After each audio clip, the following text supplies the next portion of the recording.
All right, let's give it up to Yellow Velvet.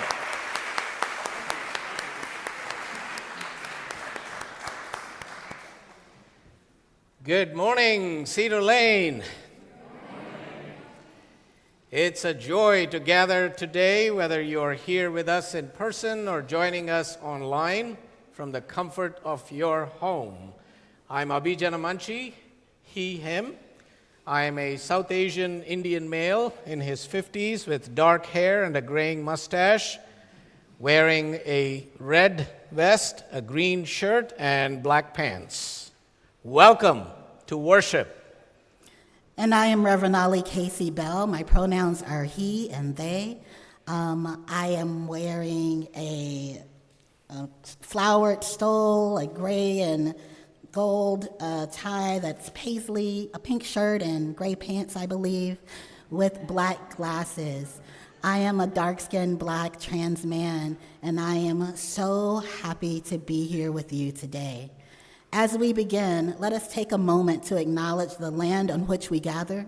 This land is the ancestral home of the Nacotchtank people and the Piscataway Conoy people, and it bears the history of enslaved African people and their descendants who were forced to labor here. We honor their enduring presence, wisdom, and stewardship, past and present. At Cedar Lane, we believe in the power of community, a religious community that embraces diversity in all its forms. We welcome you, whether you are joining us for the first time or you've been a part of our congregation for years. We celebrate the richness of our varied beliefs, cultures, sexualities, genders, abilities, life circumstances, nationalities, and documentation status. You are welcome here in the fullness of who you are. A special welcome to our newcomers and guests, especially our guests that are here from River Road UU congregation. We are so happy to have you here today. If you are new or still feeling new, we'd love to recognize you. Please raise your hand if you're here in person or introduce yourself in the chat if you're joining us online. We have a small token of appreciation for you, and we would love the chance to connect with you after service. So if you just give a little, and let's give our guests a warm Cedar Lane welcome.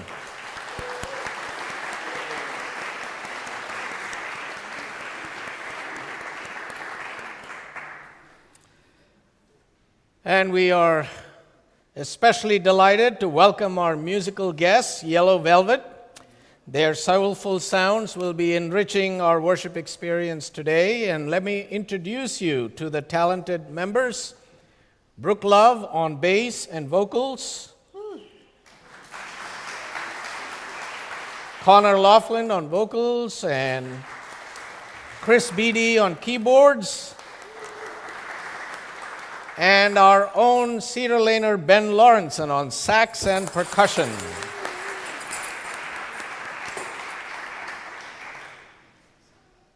after the service, we invite everyone to join us for fellowship and coffee or tea in the lobby and courtyard. It's a great way to meet others and learn more about Cedar Lane. If you're interested in exploring Unitarian Universalism or getting involved in our congregation, we encourage you to fill out the newcomer form linked in the chat if you are online, or hand it out to you by one of the greeters in our little welcome bags. And if you'd like to stay informed, you can sign up for our newsletter, our e-newsletter on our website, cedarlane.org. And we also invite anyone considering membership to reach out to Reverend Ali. He'd love to talk with you. I really would. And about what it means to be a part of this community. And I mean it. He would love to. I would love to. It would be my pleasure. Our caring ministry team is also here for you. They extend the ministry of Cedar Lane beyond Sunday mornings, offering support when you need it. And if you could use a little listening ear or some extra care, please don't hesitate to reach out to Carol Rogentine, who is over there with us today. Thank you, Carol. In this spirit of community and welcome, let us now take a moment to greet one another. Turn to your neighbor, introduce yourself, and share a hello. Hello, neighbor.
That was fun. You should do this every week. I mean, just that keeps it going really well. So, once upon a time, in a faraway land called Spain, there lived a man named Michael Servetus. Now, Michael was a deeply curious person. He loved to read books, ask questions, and learn new things. And his interests were vast. He was fascinated by the stars in the sky, the mystery of the human body, and most of all, the nature of God. And he grew up in a time when people were expected to accept what they were told, especially about God. The church had very strict teachings, and questioning them was dangerous. But Michael was different. He had so many questions. And he wondered, what if the things everyone says about God aren't quite right? What if there's more to discover? And so, driven by his curiosity, Michael began to study deeply. He explored ancient texts and questioned traditional beliefs and wrote down his thoughts. He wondered if God wasn't three people, three separate beings, as the church taught, but one unified, beautiful spirit that was part of everyone and everything. He believed that everyone should have the freedom to think for themselves and decide what they felt about God and the world.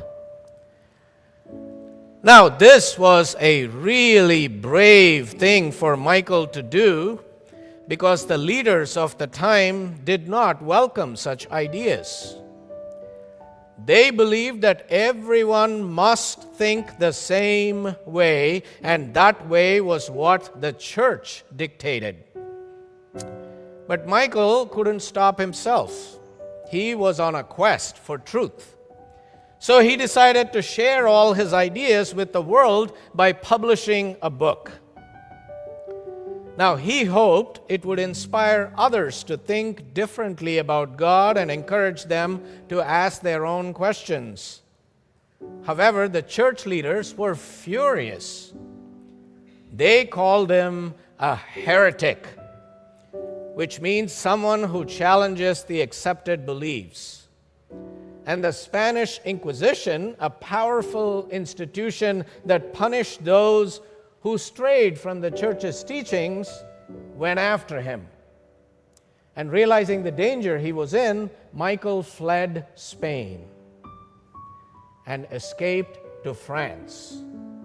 And there he built a new life, became a successful physician, was known for his groundbreaking work in medicine. But even while practicing medicine, Michael never gave up on his quest for spiritual truth. He continued to write and refine his ideas about God, and years later, he decided to republish his book, hoping to reach a broader audience. Unfortunately, the decision caught the attention of powerful church leaders once again. And this time, it was John Calvin, a leading figure in the Protestant Reformation, who took issue with Michael's ideas, and Michael was arrested by Calvin and put on trial for heresy. Now, despite the grave danger, Michael stood firmly by his beliefs. He knew what he was doing was important, and he believed that standing up for what you believe in, even when it is hard, even when it is unpopular, can help change the world. Tragically, Michael was sentenced to death. He was burned at the stake for his heretical ideas. And as he was being burned at the stake in 1553, he is reported to have said, "Jesus, Son of the eternal God, Son of the eternal God, have mercy on me."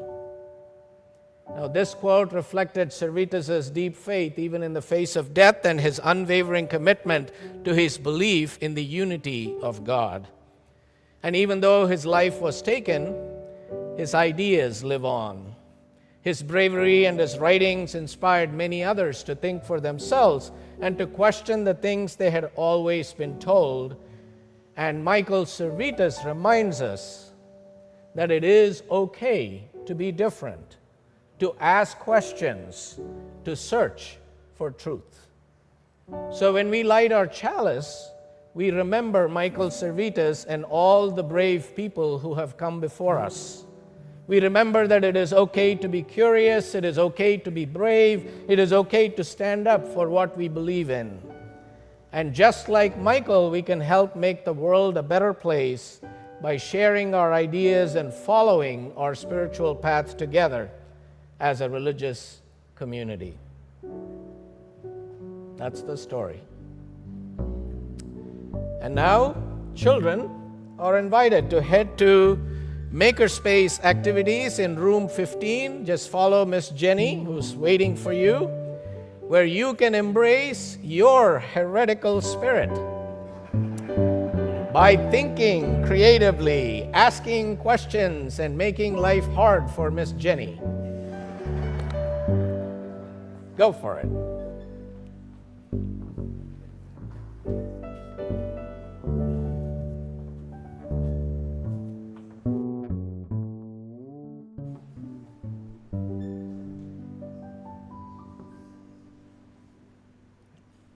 Good morning. Hello. I'm Joe Del Sol, your worship associate today.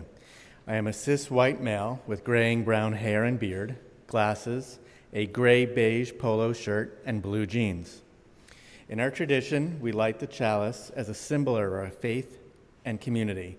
As Marielle and Alan join us, please rise in body or spirit and join me in saying the words on screen as we light the chalice together.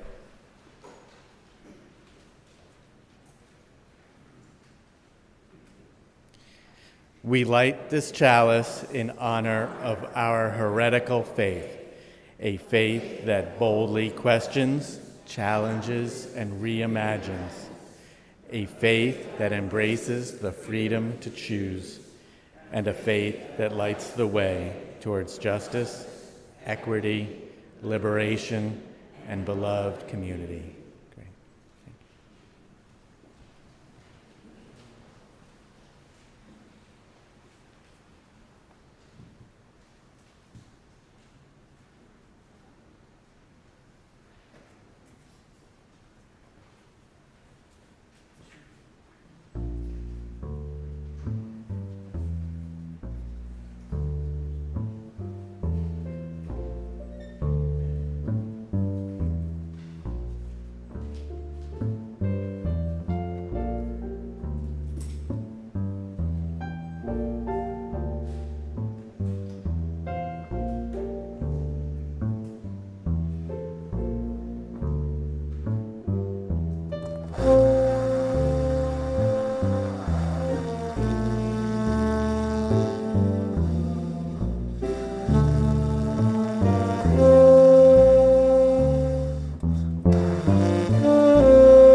As we enter this sacred time of sharing our joys and sorrows, I invite you to take a deep breath, grounding ourselves in the present moment.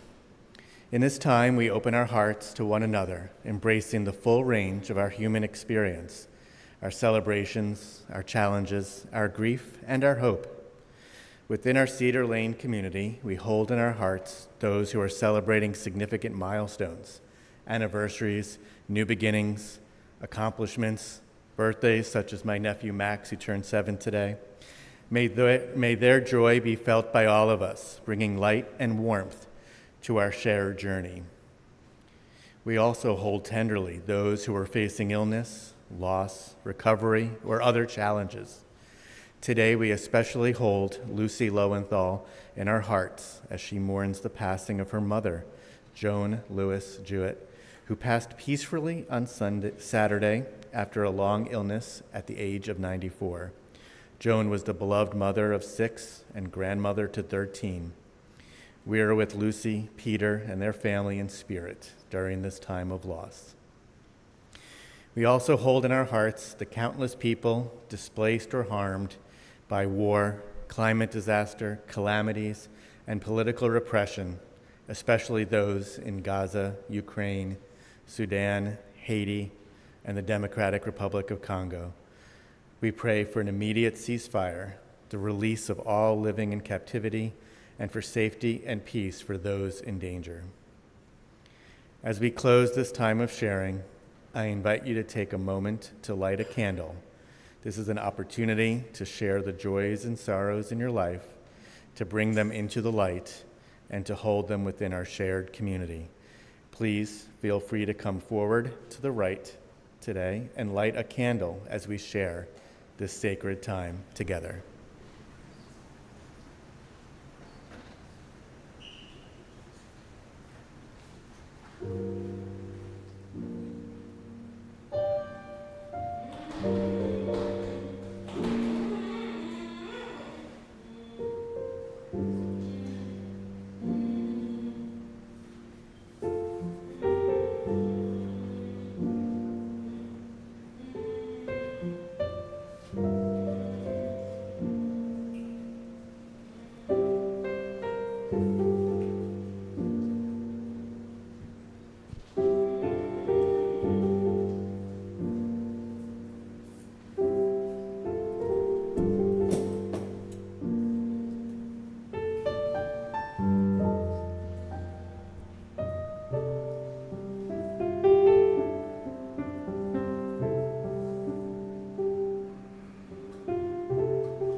Please join me in the spirit of prayer or meditation.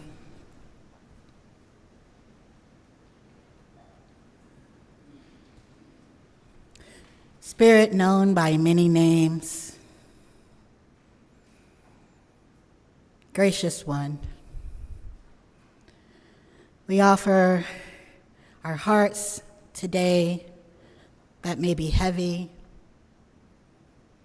or filled with joy, because life is like that.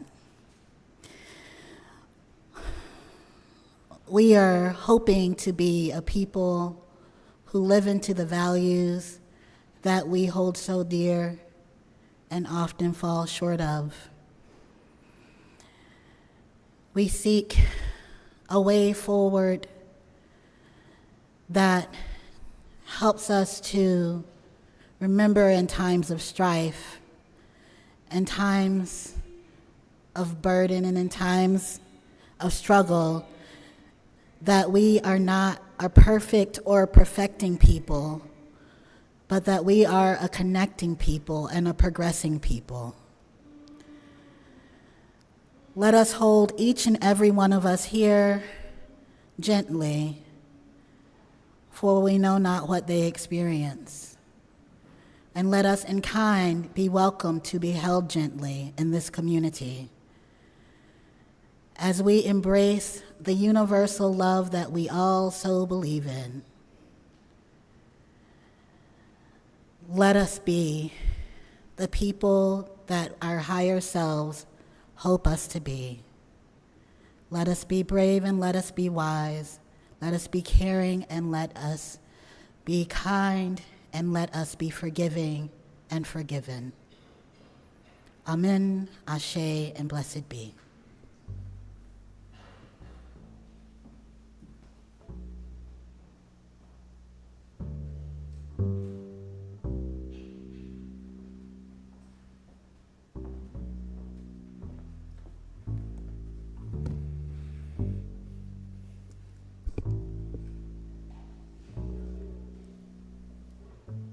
Every week in worship, we give and receive an offering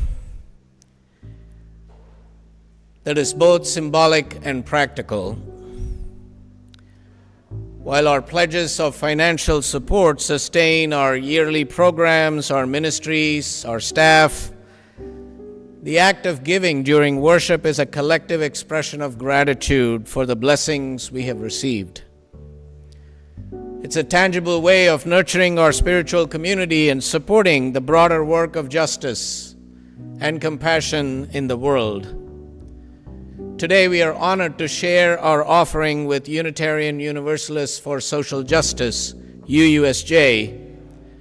UUSJ is a powerful voice for justice in our nation's capital, representing UU congregations and individuals across the country in the fight for a more just and equitable society.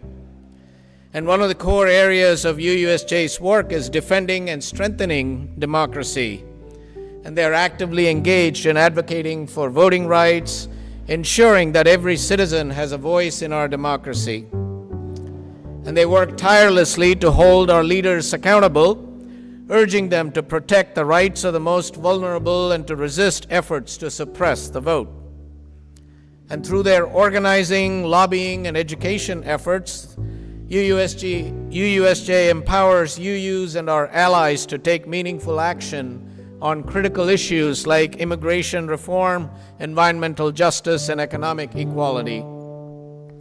Your generosity today will help UUSJ continue their vital work, advocating for policies that promote fairness, protect our democracy, and ensure that all people are treated with dignity and respect. You can give online, by text, by mailing a check, or by placing your gift in the offering plate.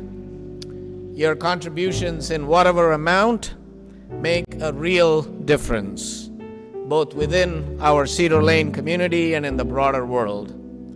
The offering will now be given and gratefully received.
you could have kept going.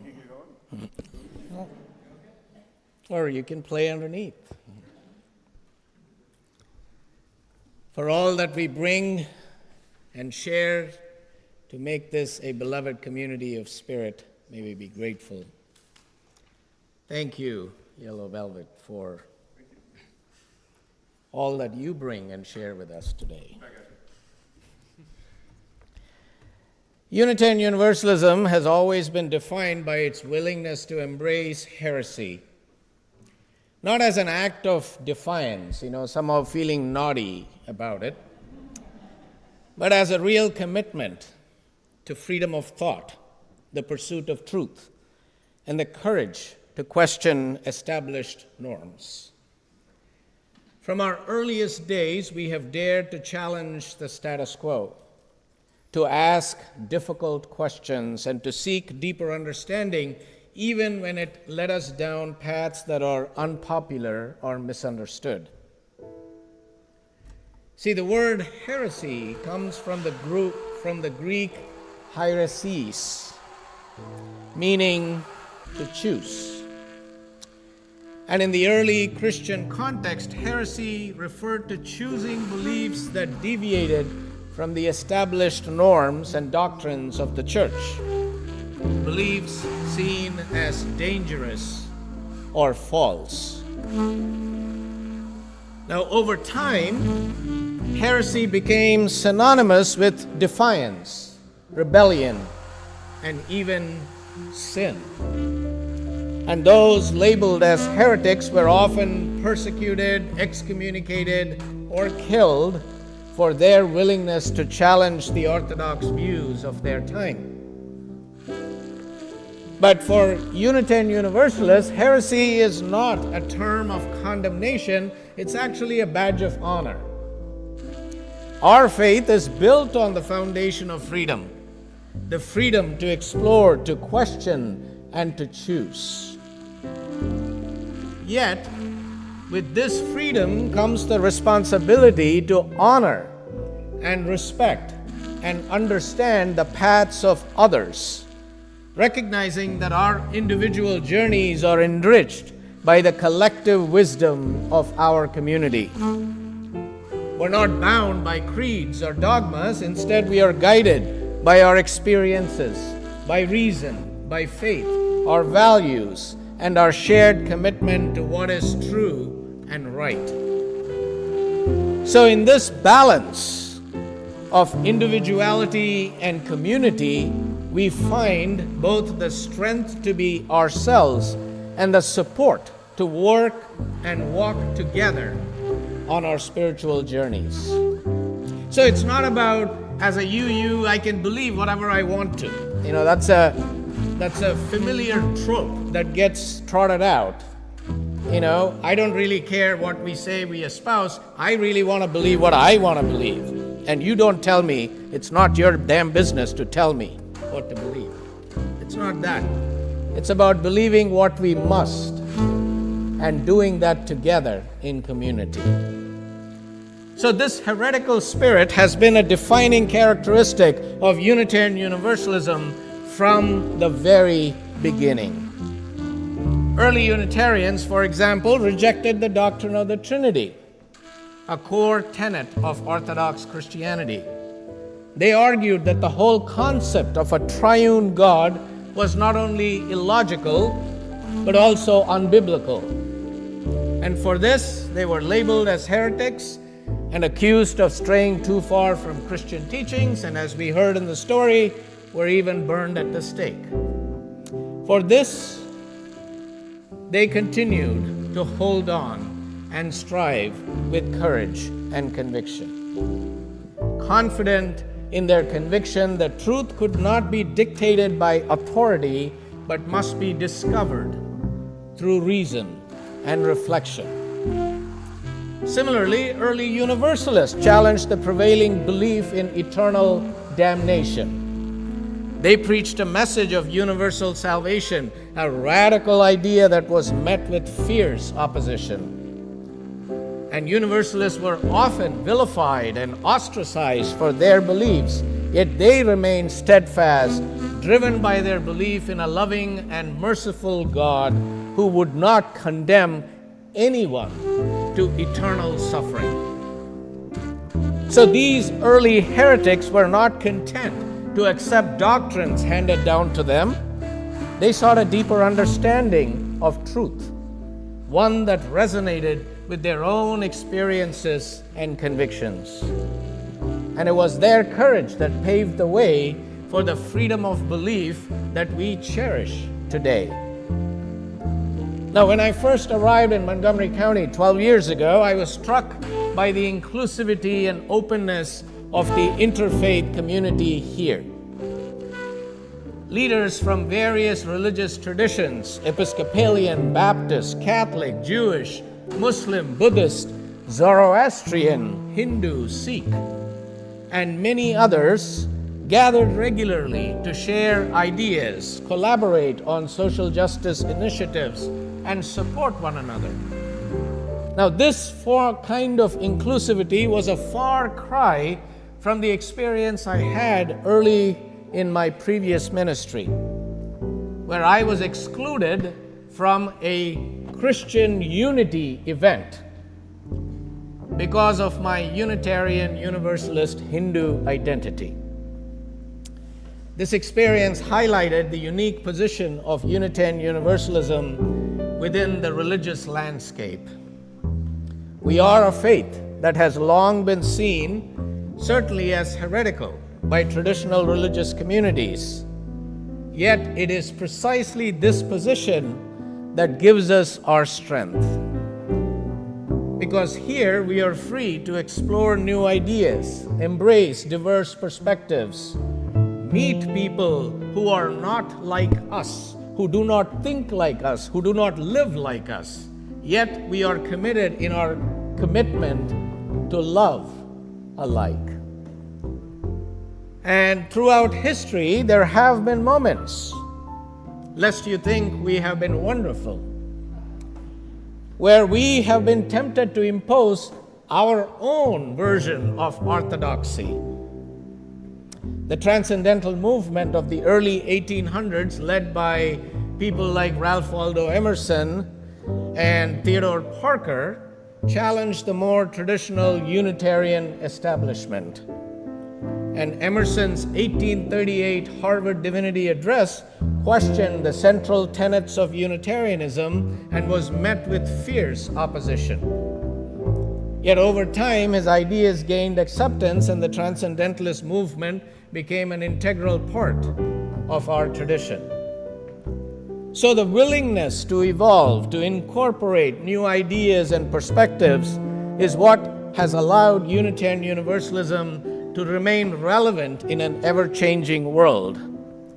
And our heretical nature is not just about rejecting the old, it is about being open to the new. It is about recognizing the truth that it is not static, but dynamic.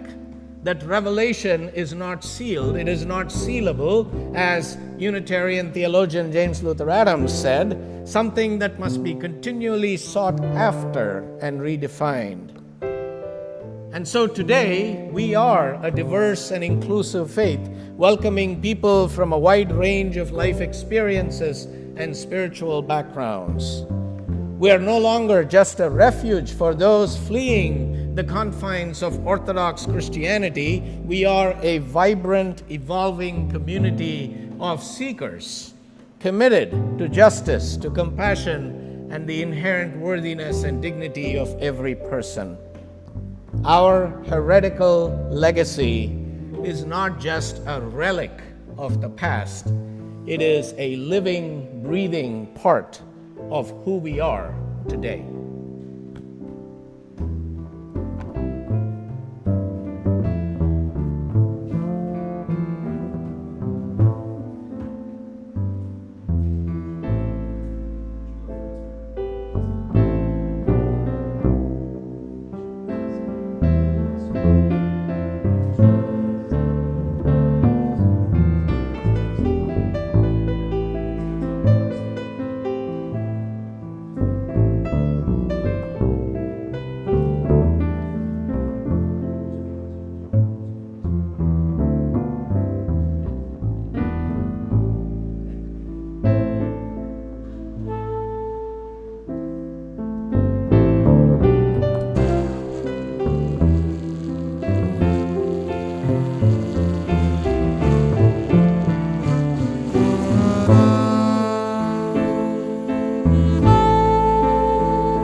The heretical spirit that has shaped Unitarian Universalism is not a relic of our past. It is a powerful call to action in the present. Our faith transcends the act of questioning established beliefs. It demands that we live our values in ways that challenge injustice, foster inclusivity, and build a more compassionate world. So embodying this heretical spirit today means standing resolutely against the forces of oppression that seek to diminish our freedom and dignity. It means resisting fascism and authoritarianism and every form of systemic oppression. We are called to defend the freedoms we cherish, not just for ourselves, but for all people everywhere. As the song reminds us, none of us are free until all of us are free. As Unitarian Universalists, we cannot afford to be passive observers, feeling good about ourselves that we have thought our way through to freedom and liberation. We are actually compelled to be active participants in the ongoing struggle for justice, even when it is difficult, challenging, uncomfortable, or unpopular. In this moment, it could mean standing in solidarity with the people of Gaza by demanding an immediate and permanent ceasefire, the release of all captives, and the swift provision of humanitarian aid, to call for an end to military aid that fuels genocide and the systemic oppression of Palestinians. Our faith demands that we oppose the siege of Gaza and any actions that perpetuate suffering and injustice, occupation and oppression. However, standing with the Gaza does not mean denying Israel's right to exist. This is not an either-or situation, it is a both-and commitment. We can and must advocate for the safety and dignity of all people in the region. And our heretical spirit calls us to embrace the complexity of these issues and to work tirelessly for a future where both Palestinians and Israelis can live in peace with justice and freedom for all. So it is this heretical spirit that also reminds us that our work is never finished. The struggle for justice is ongoing and the forces of oppression are relentless. Yet by embodying this spirit, we commit ourselves to the unceasing fight for equity, for justice, and liberation. Because true freedom is not merely about individual autonomy, it is about creating a world where all people can thrive and where the dignity of every person is honored. Our faith has been a beacon of free thought, standing in opposition to rigid orthodoxy and embraced conformity. And while many faith traditions have evolved towards greater inclusivity and progressivism, we have steadfastly upheld our foundational commitment to freedom of conscience. And this is the essence of our heretical legacy, a legacy that refuses to accept the status quo when it infringes upon the rights and dignity of others. And to live out this heretical spirit today is to embrace the courage of our convictions and our confusions, to be bold in our beliefs and to act with love and solidarity alongside the oppressed, the marginalized. It means rising up against the forces of hate and division, working tirelessly to create a world that honors the inherent worthiness and dignity of every person. James Baldwin once said, "You have to decide who you are and force the world to deal with you, not with its idea of you." And this to me is at the heart of the heretical spirit, defining ourselves, our values, and our commitments and compelling the world to reckon with our truth. So, friends, let us continue to honor this legacy by embracing the present and the future with courage, with creativity, and a commitment to justice, to equity, and liberation for all people. May it be so. Amen. Amen.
everybody. Thanks for coming to service today. I've been coming to this congregation since I was like, 1 year old? Yeah, my mom, my dad. Came up in religious education here, and I really appreciate how this community has made me who I am to some degree. Here with my bandmates, very lovely. It's Connor on vocals, Brooke on bass, Chris on keys.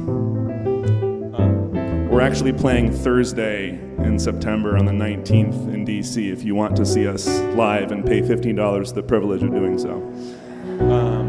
This song is called With Pure Crystal Teeth. It's a cover. It's by a band called The Allum, which does sort of Irish folk music. I really like it because it's fun, but it's also it's a form of revolution and heresy to a degree. When the English colonized Ireland, they outlawed Irish Gaelic, the language that was spoken there, and persecuted people who tried to speak it. And so now most of Ireland speaks English today, which is kind of sad. So the Irish used their folk music as a way to sort of escape into that with their language and sort of keep it hidden from the English and keep it going. And it's just really great to see people making music today that honors that tradition, that still kind of catches people's ears in this modern era of hyperstimulation. So we're going to finish this, and then we're going to do some more music, more words, and then we'll see y'all after service in the lounge.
That was great. As Unitarian Universalists, these announcements are more than just information. They're invitations to embody our heretical spirit, moving from belief to action and making a meaningful difference in the world. So in that spirit, we invite you to join us on Wednesday, August 21st at 7 p.m. right here in the Cedar Lane Chapel for a discussion on resisting caste oppression and Hindu nationalism, led by Hindus for Human Rights, an organization that I'm proud to be a part of. And this is a chance to challenge injustices and build solidarity, core to our heretical tradition of questioning and standing up for what's right. And next, on Sunday, August 25th at 4 o'clock p.m., join us at the Islamic Community Center of Potomac to stand in solidarity with Gaza. Together, we call for a permanent ceasefire, the release of all hostages and prisoners, urgent humanitarian aid to rebuild Gaza, and the withdrawal of military aid to Israel. And registration for our Soul Circles, where we dive deeply into our monthly themes to explore the eternal nurture community and build a more just world, is open until August 26th. If you're interested, please consider joining our spiritual retreat on August 24th. And please don't forget, registration for our children and youth programming is also open with a special Cedar Lane swag bag for those who sign up before August 25th. I like that. Swaggy. You can use the QR code that's at the back of the sanctuary in flyers, or use the link that's posted in the chat. Excellent. I'm going to say this for people who may understand this reference. It'll be very cute and very demure. Ooh. After today's service, please stop by the fellowship hall to sign caring cards, a simple but powerful way to connect with and support our community. And if today's service has inspired you to deepen your involvement, we warmly invite you to consider becoming a member of Cedar Lane. It truly is the best. I think so. I'd be honored to speak with you after the service about joining our community. And thank you for considering these invitations to engage with your faith in a meaningful way. And may we carry the spirit of this gathering with us, embracing the courage to question, the strength to rise for justice and liberation, and the love that binds us together. As we go forth, let us remember that our strength lies in our solidarity, for solidarity forever echoes in our hearts and in our actions. Go in peace, go making peace, live gently, love fiercely, and bow to the mystery.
Of one, but the union makes us strong. Solidarity forever. Solidarity forever. Solidarity forever. For the union makes us strong.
everything. Wonders, life aghast, memories of the past. If I knew it then, I would never, I would never.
Thank you all.